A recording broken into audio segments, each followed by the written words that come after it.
Hi.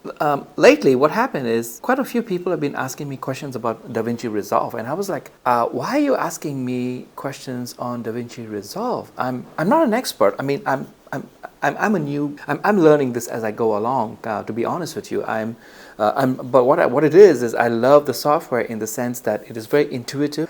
If you know what you want, all you have to do is just go and find out what you want, and then you can go to the software and it'll do it for you. So you don't really have to learn like 25 different steps to reach your goal. So that's one thing that I really like. But here somebody asked me, and I think I'm repeating myself when it comes to it, is what you do first is you actually research yourself a little bit. That means how you work. That's very important.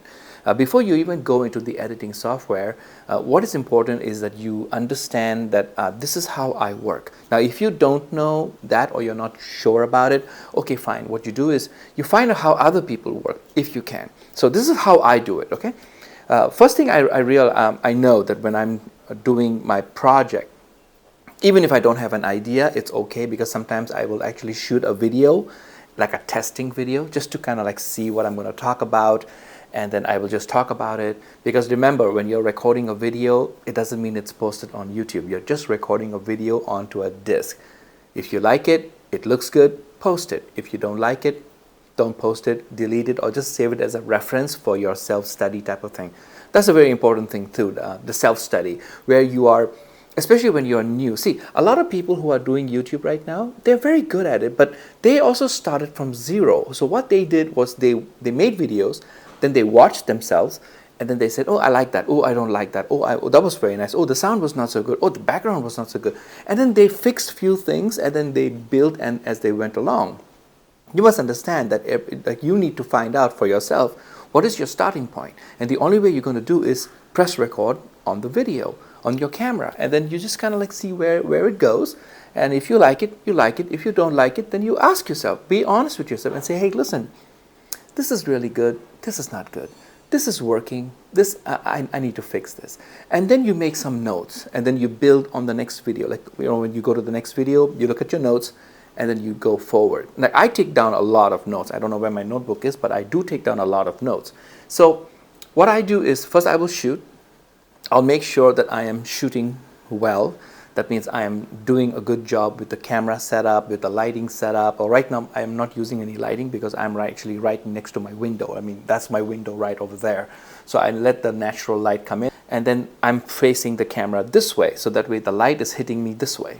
Okay, that's one thing that I learned from somebody who was talking about lighting on YouTube. So what I do is I try to shoot really nicely. And then I will move that footage to my computer. And then I will watch it. I will watch it. And I'll watch it at least 2 times, just to see, is it working or is it not working.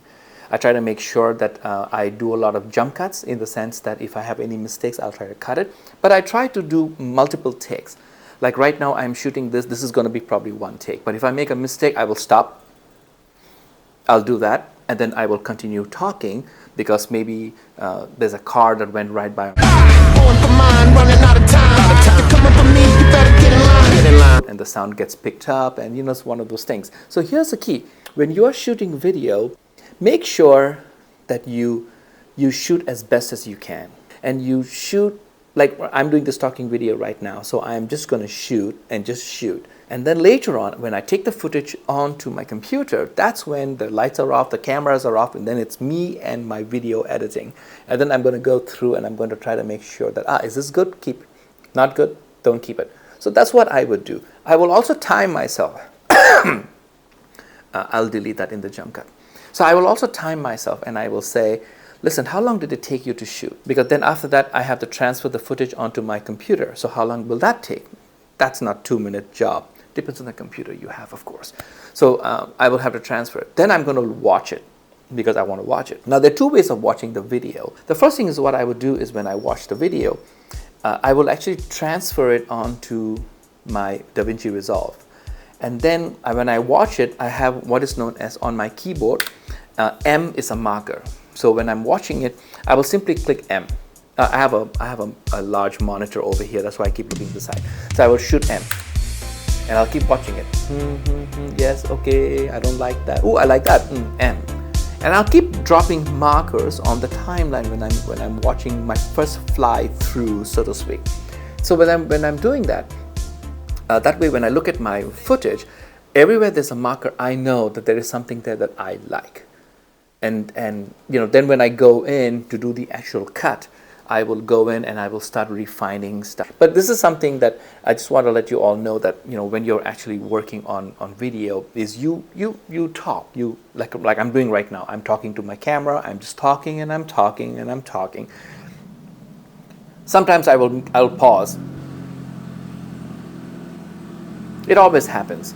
There's a car outside that just makes a lot of noise, so I'll pause. Can you hear it?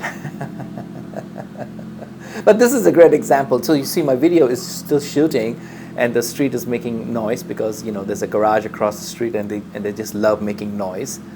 I'll do this in the jump cut. Okay, so now he stopped the engine of the car, so now I can continue talking. So jump cut basically means, see, I don't turn off, I don't shut my camera off. What I will do is I will just simply let it record. And then when I go to the editing, that's when I will start slicing and dicing and throwing things that I don't like. I will just throw it out. So this is a simple way of editing process that everybody will go through. Some of the famous people who are very popular on YouTube that I'm watching and learning a lot from them, I realize that they're not editing their footage anymore. They're hiring editors to edit their footage. So all they're doing is just recording content, putting the camera over here, putting the camera over there, shooting indoor, shooting outdoor, going here, going there. They're just shooting, and then what they do is they will just give the SD cards to their editor and say, go ahead, do your thing. That is nice, right?